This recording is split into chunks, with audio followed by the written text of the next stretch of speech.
자, 공문서 위조 변조죄입니다. 자, 위조 변조에 대한 개념 정의는 사문서 때 모두 말씀드렸기 때문에 여기서는 해당되는 판례만 좀 보시면 됩니다. 자, 조문 나와 있고요. 주체를 보게 되면 제한이 없습니다. 그래서 공무원도 공문서 위변조죄의 주체가 될 수가 있는 겁니다. 자, 판례 보시게 되면 자, 여기서는 보조 공무원 판례가 나와 있습니다. 자, 두 번째 줄에 보조 동그라미. 그것이 밑에 꺽쇠 2번을 가게 되면 호적 개장 나와 있죠? 개장 동그라미. 자, 이 개장도 올라가 보시면 공무원의 결제를 받지 않고 임의로 밑줄 그시고 결제 없이 밑줄 그시고 그랬다면 공문서 위조죄가 될 수 있다는 판례입니다. 출제가 많이 되었던 판례입니다. 자, 올라가 보죠. 자, 호적 개장 갑은 정정사유가 없음에도 출생연도 주민등록번호를 임의로 고쳤다. 그쵸? 그랬을 때 그리고 비치했고요. 그랬을 때 공문서 위조죄 동행사죄가 되는 겁니다. 자, 밑에 판례도 보조자인 공무원 나와 있죠? 보조자 동그라미. 이자가 위임 취지에 반해서 밑에 내용을 기재하고 날인했다면 공문서 위조죄가 될 것이고요. 자, 위조죄 밑줄 그시고 그리고 밑에 그에게 그와 같은 행위를 하도록 지시한 이 중간결제자 나와 있죠? 이자도 그 죄의 공범이 된다는 것입니다. 그래서 공모라면 공동정범 되는 거고요. 교사라면 교사범이 되는 겁니다. 자, 일단 여기서 끊을게요. 자, 요 판례도 출제가 되었기 때문에 받으시면 됩니다.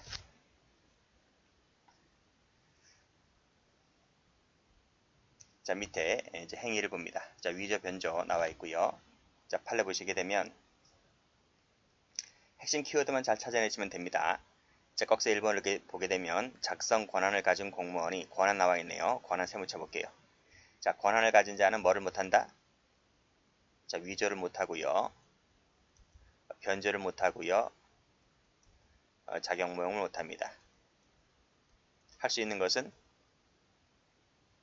허위 작성이죠. 자, 밑에 보시게 되면 그 문서를 작성할 의사로서 이해 서명 날인하였다면 마지막에 성립은 진정할 것이며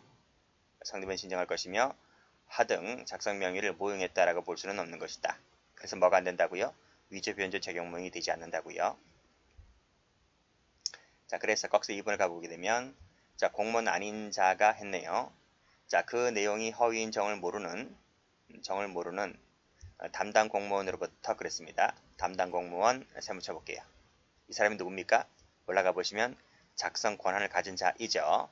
자, 그래서 이 사람 끄집어내게 되면 위조 못하고 변조 못하고 자격 모형을 못한다. 그쵸? 그래서 담당 공무원으로부터 그와 같은 내용의 증명서를 발급받았다고 했을 때 담당 공무원 자체가 위조가 안 되니까요. 자, 위조죄의 X 간접정범이 되지 않는 겁니다.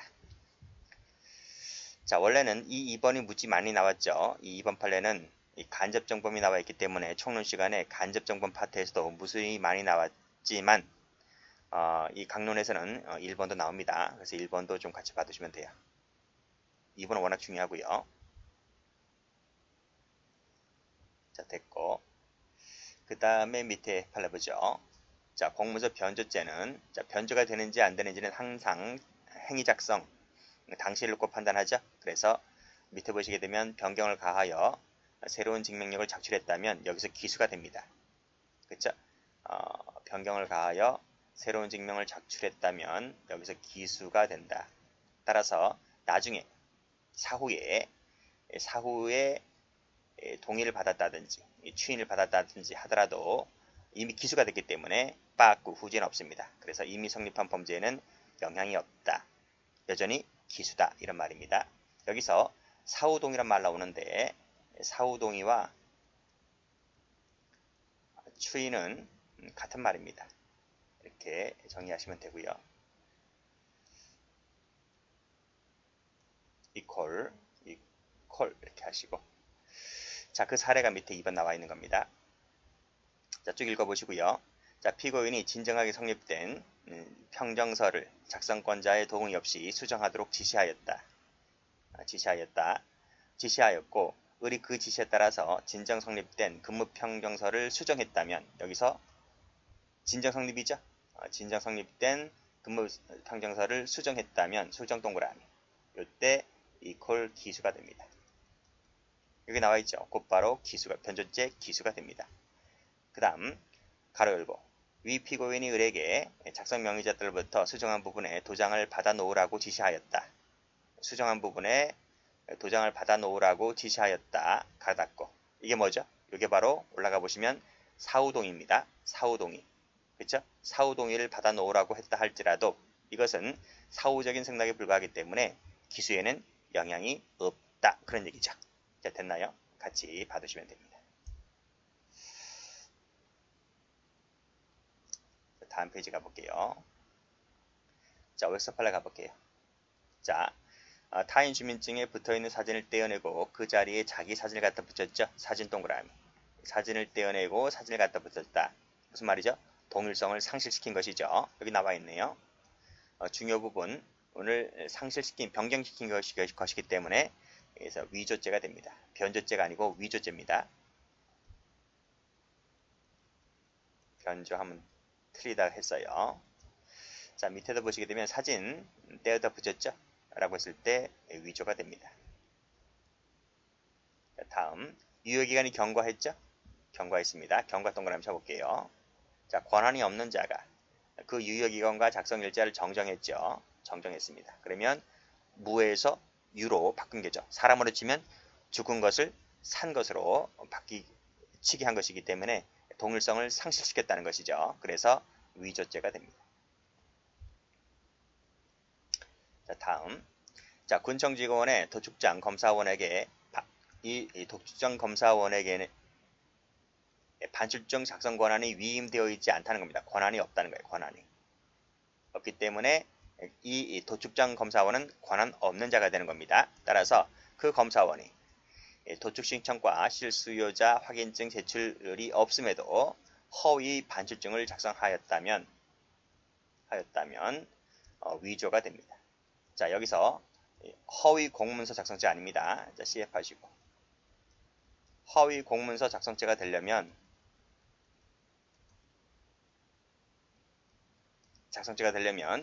이 검사원에게 반출증 작성 권한이 위임되어 있어야 돼요. 위임되어 있다면 허위 공문서 작성죄가 되겠지만 이 자에게는 그런 권한이 없기 때문에 따라서 권한 없는 자가 허위 반출증을 작성하였다면 그때는 위조가 되는 겁니다. 그래서 주의하셔야 돼요. 자, 됐고. 그래서 위조가 되는 판례를 좀 색깔 칠해 볼게요. 사진 떼었다 붙인 거. 그 다음에 유효기간이 경과했는데 경과하지 않은 것처럼 이렇게 글자나 숫자를 바꾸게 되면 위조가 됩니다. 자, 밑에 건 됐고요. 자, 그 다음 보시면 자, 직접 설명하지 않고 피고인에게 지시를 내렸다. 지시를 내렸다는 말은 동의나 승낙을 했다는 거잖아요. 그렇죠? 그래서 대신 설명하게 하였다는 것은 권한 있는 자가 한 것이기 때문에 위조가 될 수가 없습니다. 그렇죠? 여기 나와 있죠? 권한 지시에 따른 것이라서 애당초 구성요건 해당성이 탈락된다 하는 것입니다. 자, 밑에 판례 쉽죠? 위조죄나 변조죄가 되려면 일반인이 보았을 때 진정한 것을 오신케 할 수 있을 정도가 되어야 하는데 그럴 형식과 외관을 갖추지 못했다고 했잖아요. 그랬다면 위조 변조가 되지를 않는 것입니다. 됐고 여기는 여기다 세 붙일게요.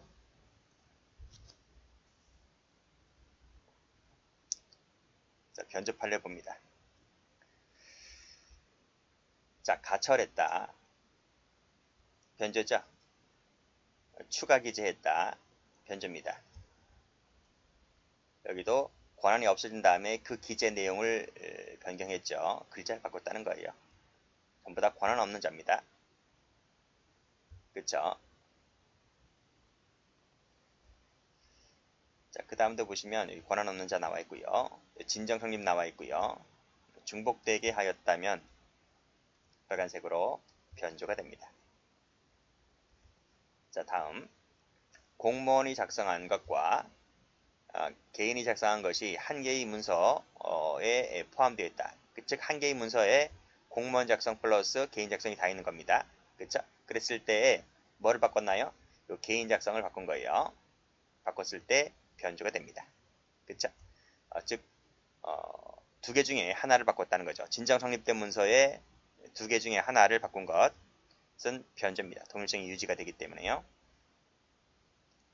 자, 임으로란 말은 권한 없이 그런 말이죠. 바꿔치기 하였다. 변조입니다. 자, 피고인들이 자동차 등록증 비고란을 임의로 변경했다. 임의로라는 말은 권한 없다는 말이고 비고란이라는 것은 진정 성립된 것에 대해서 글자를 바꾼 것이기 때문에 변조가 됩니다. 다음 판례입니다. 자, 이 판례도 출제가 많이 됐는데요. 쭉 보시고 열람 일시 부분 이랬죠. 여기 일시에다가 동그라미 칠게요. 일시 부분을 지우고 복사를 떴다고 했습니다. 이 일시는 날짜잖아요. 그래서 동일성이 유지가 됩니다. 그래서 땡땡 변조가 되죠. 위조가 되는 것이 아니라요. 자, 근데 여기도 나와 있네요. 중간에 보면 여기도 일시 동그라미 치시고 삭제했다 밑줄 그으시면 돼요. 자, 근데 여기 요 수정 테이프라고 하는 부분이잖아요. 요 수정 테이프라고 하는 부분이 요 수정 테이프라는 것 때문에 밑에 보면 일반인이 보았을 때 공문서로서의 형식과 외관을 갖추지 못했다고 볼 수 있는가의 문제거든요.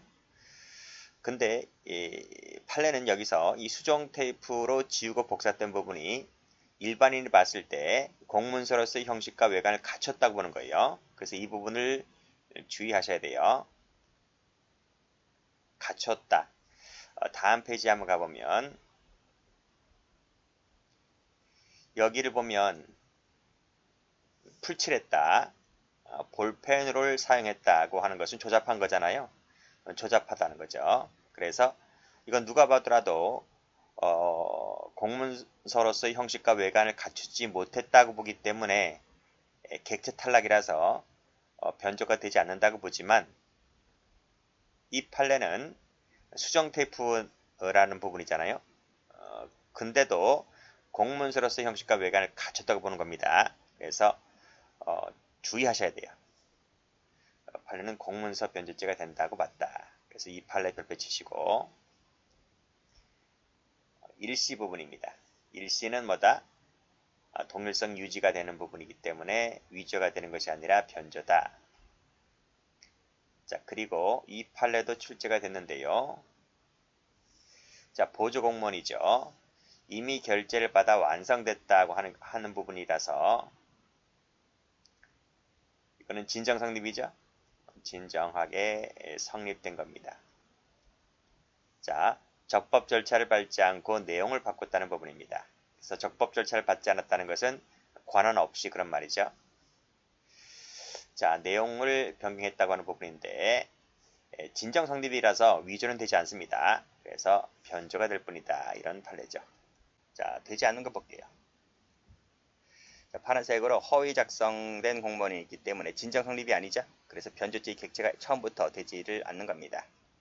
건이라는 부분, 그쪽 우리 공문서에 보면 건이라는 부분 있잖아요. 그치? 그러니까 이거 생각하시면 돼요. 공문서인데 여기에 이제 건의 제목이 무슨 건의 사항 이렇게 돼 있을 거 아니겠습니까? 뭐뭐에 대한 건의하는 부분.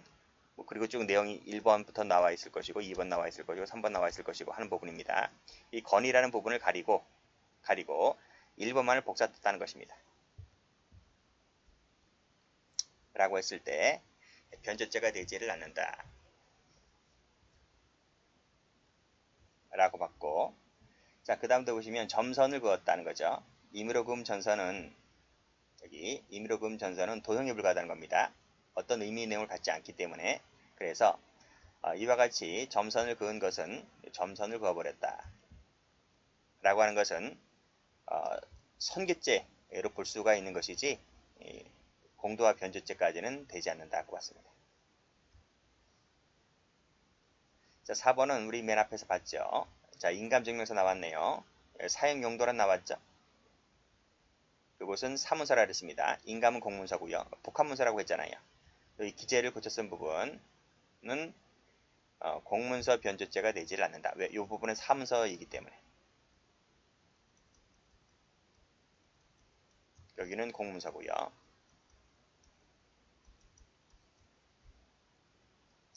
그 다음에 5번하고 6번은 뭐냐면 풀로 약간 칠해버렸다. 그리고 볼펜을 사용했다라고 하는 것은 조잡했다는 거죠. 조잡하기 때문에 오신 가능성이 없다. 이게 나와있네. 조잡하기 때문에 오신 가능성이 없다. 그렇게 봤습니다. 그런데 예외가 있다 했어요. 여기 수정 테이프로 지우고 복사된 부분은 좀 다른 겁니다. 여기 일치 색깔 칠하시고 여긴 다른 부분으로 이렇게 색깔 칠할게요. 수정 테이프로 복사된 부분 조심하라 그랬습니다. 그렇지만 다음 페이지 풀로 붙인 거 볼펜 사용한 부분은 조잡하기 때문에 오신 가능성이 없어서 제거가 되지 않는다. 이렇게 봤습니다. 자, 주관적 요건, 목적법 나와 있고요. 여기서 행사할 목적이라 하는 것은 자, 목적 나와 있는데 이 목적에는 자, 마지막 줄에 변조 전의 그 문서의 본래 용도에 사용할 목적에 한정된다 하면 틀려요. 그래서 이 목적이라고 하는 것은 변조 전에 그 문서의 본래 용도에 사용할 목적도 되고 그리고 문서의 진정에 대한 착오를 일으킬 목적도 되는 거예요. 그래서 행사할 목적은 1번만 한정되는 것이 아니라 1번, 2번 다 되는 거예요. 됐나요? 그래서 이것은 법원 행정고시에 나온 기출인데 최근에 받으시면 돼요. 그래서 마지막에 한정된다 하면 틀리다 그랬습니다.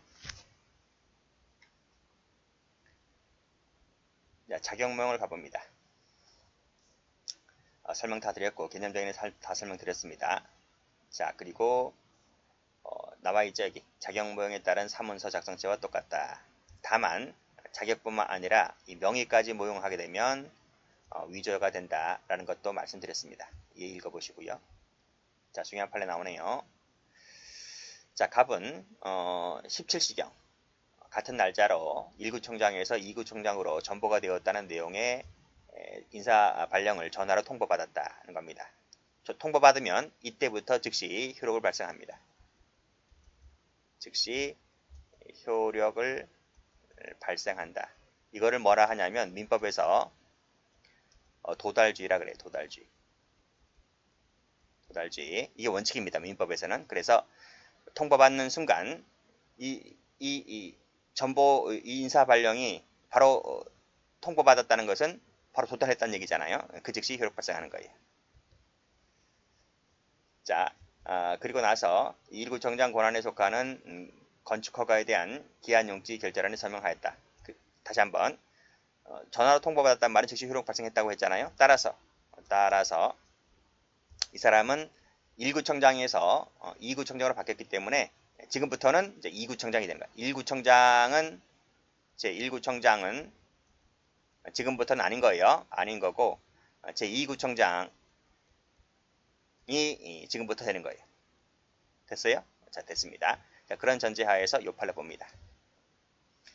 자, 갑구청장이 1구청장으로 전보됐다는 말은 방금 설명드렸잖아요. 권한이 있었다가 1구청장에서 갑구청장에서 구청장으로 권한이 있었던 자가 이 전화로 통보받는 순간 권한이 없어진 거야. 1구청장 권한이. 자, 그러면서 더 이상 이 사람은 갑구청장이 아닌데 갑구청장 권한에다가 지금 사인 서명했잖아요. 그렇죠? 갑구청장이 아님에도 불구하고 갑구청장 건축허가서에 지금 결제한 겁니다. 서명한 겁니다. 라고 했을 때 누구 이름으로? 여전히 내 이름으로 했다는 거야. 그 말은 여기에다가 자신 이름으로 자기 명의를 쓴 겁니다. 자기 명의인데 자격을 사칭한 거죠. 타인 자격을 사칭한 거예요. 그쵸? 라고 했을 때 본죄가 된다. 이 뜻입니다. 자, 해설도 나와 있습니다. 도달주의, 도달해야 효력 발생한다는 말이 도달주의를 얘기하고 있는 겁니다. 그래서 그 이후부터는 2구청장 권한만 있을 뿐이지 1구청장은 권한이 없다. 이 얘기하고 있는 겁니다. 자, 다음 판례. 자, 공문서 위조죄 나와 있고요. 그 밑에 작용모형 나와 있는데 작용모형은 권한 없는 자가 그죠? 자격을 사칭해서 문서를 작성하는 것을 말합니다. 자, 요 2번도 잘 나와요. 자, 식당의 주부식 부식 구입 업무를 담당하는 공무원이, 이 담당 공무원은 과장이 아닙니다. 담당자는 맞는데 과장은 아니에요. 근데 그 요구서의 과장 결재란에 자신의 이름을 쓴 거야. 그렇죠? 자신의 이름을 적었다. 과장이 아닌데, 즉 과장이 아닌 자가 지금 과장 결재란에 자기의 이름을 썼기 때문에 과장을 사칭한 거죠. 그래서 자격 모형이 되는 겁니다.